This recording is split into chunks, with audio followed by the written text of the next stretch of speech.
이어서 간추린 소식입니다. 윤석열 대통령은 13일 농촌진흥청장과 산림청장을 포함한 청장, 차관급 21명에 대한 인사를 단행했습니다.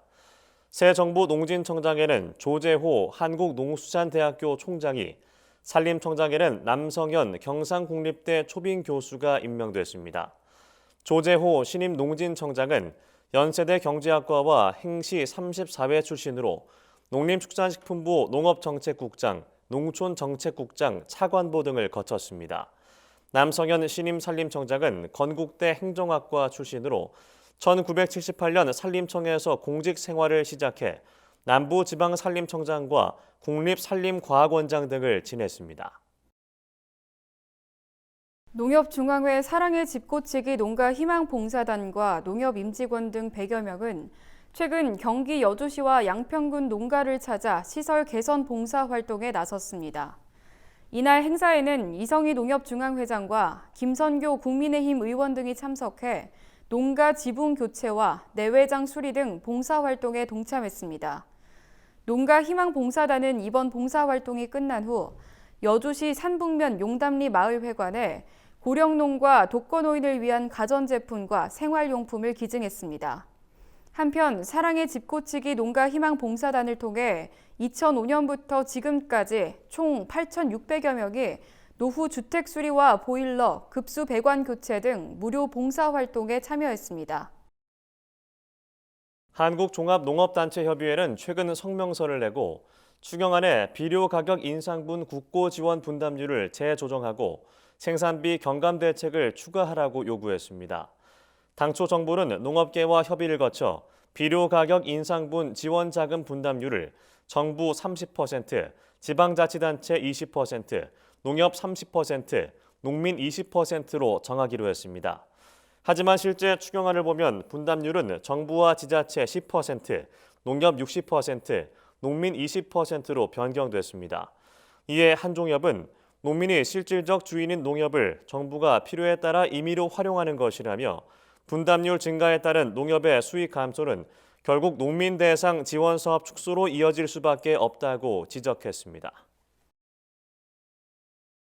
행정안전부는 여름철 태풍, 호우 종합대책을 관계기관과 합동으로 마련해 15일부터 범정부 차원의 대응에 나선다고 최근 밝혔습니다. 이에 정부는 산사태 위험 지역, 급경사지, 지하차도 등 인명피해 발생 가능성이 있는 5,602곳을 재해 우려 지역으로 지정해 집중 관리할 방침입니다. 지금까지는 산사태 발생 위험을 12시간 전에 예측했지만 앞으로는 위험 정보를 24시간 전에 제공합니다. 이 밖에도 홍수 조절 기능을 보강하기 위해 저수지 비상수문, 간이 방류시설을 300곳 추가 설치하고 수문 방류 예고를 기존 3시간 전에서 24시간 전으로 확대하기로 했습니다. 방송통신위원회와 유관기관은 코로나19 이후 신종 범죄 수법인 메신저 피싱이 급증하고 있다며 각별한 주의를 당부했습니다. 메신저 피싱은 가족, 지인을 사칭한 범죄자가 카카오톡 등의 메신저를 이용해 악성 링크에 연결하도록 유도한 후 개인정보를 탈취해 자금을 편취하는 사기 수법입니다.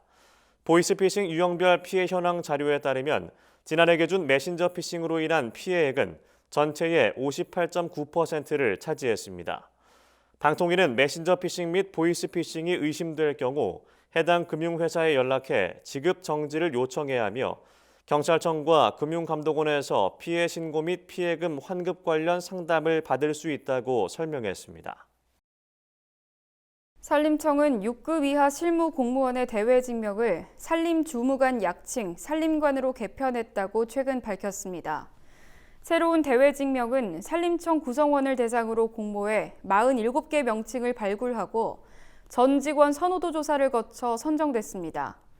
산림청은 이번 대외 직명 개편을 통해 산림 전문가의 이미지 제고와 더불어 전문성을 더욱 높이는 계기가 되길 바란다며 앞으로도 국민에게 사랑받는 산림청이 될 수 있도록 노력하겠다고 말했습니다. 행정안전부와 질병관리청은 이달부터 정부24 누리집과 모바일 앱을 이용한 코로나19 생활지원금 신청이 가능하다고 최근 밝혔습니다. 그동안 코로나19 확진으로 인한 입원 또는 격리 시 지원하는 생활지원비는 읍면동 주민센터를 직접 방문하거나 우편, 전자우편 등을 통해서만 신청할 수 있었습니다.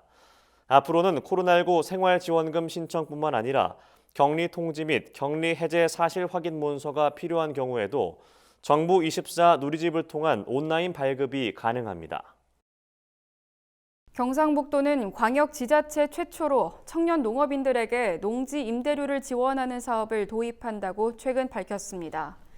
지원 대상은 한국농어촌공사 경북지역본부의 농지은행 사업을 통해 임대차 계약을 맺고 있는 만 39세 이하로 도내에 주소를 두고 실제 영농에 종사하는 청년 농업인입니다. 사업 대상자로 선정되면 한국농어촌공사와 약정을 맺은 농지 임대료의 50%를 기준으로 연간 최대 200만 원 한도로 3년간 지원받을 수 있습니다. 사업 지원을 희망하는 경우 6월 30일까지 관할 주소지 읍면동 사무소에 신청하면 됩니다.